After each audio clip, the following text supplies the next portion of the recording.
Your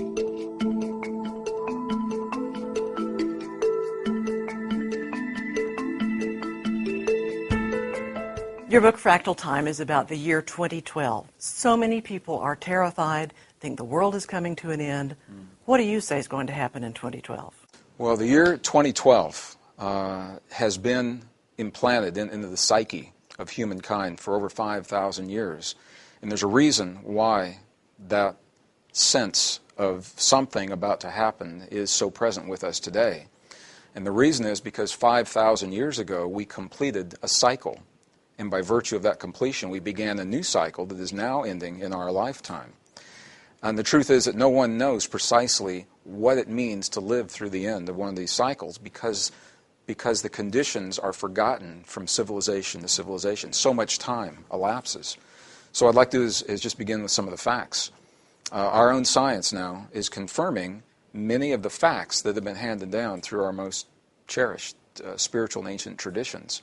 So it is a fact, number one, that December 21st of the year 2012 closes out a rare and mysterious period of time, a cycle that began 5,125 years ago, according to the Mayan calendar. It ends on December 21st, the winter solstice of 2012. It is called a Great World Age.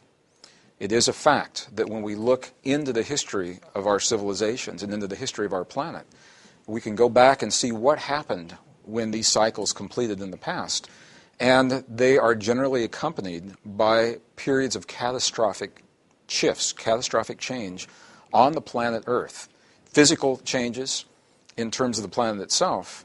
And what is so interesting to me, changes within the people who are experiencing those physical changes. And that's going to be a crux of what we talk about here today. How do we respond to the challenges of a changing world? Do we do so by cooperating or by fighting one another? And that's going to be key. But it is a fact that these cycles have happened in the past.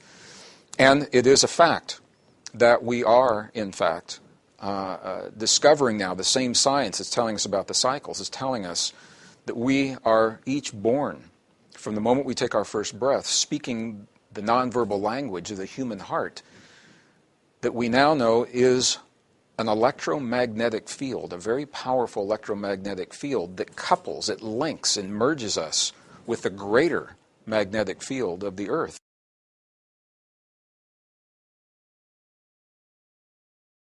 Now, what makes this so interesting is that what we can see from the cycles of the past is that when Earth reaches the point in the cycles where we are today, that these fields that sustain the Earth and all life change. And as they change, they are driving weather patterns. They're driving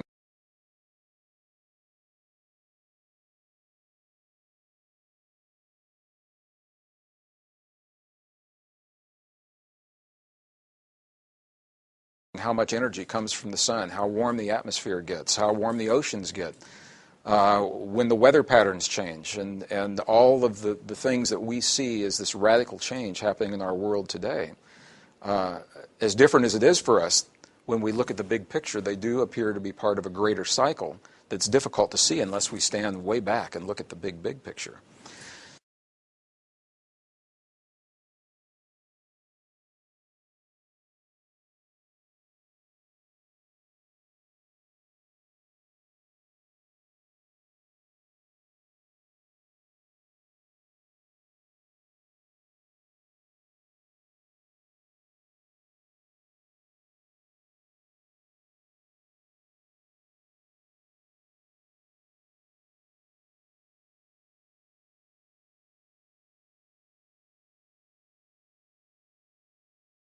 So these are facts. We know that these things are happening. This field that we generate in our hearts. Now the new discoveries are showing that we literally have the ability to create experiences within us that impact and influence this earth-based field in new and profound and exciting ways.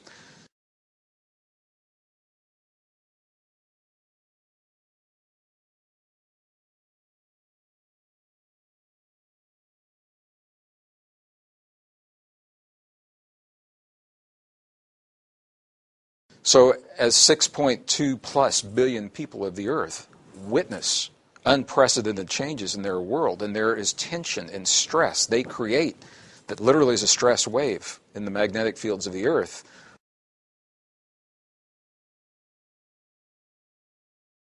We can learn and work together to create different kinds of feelings in our hearts.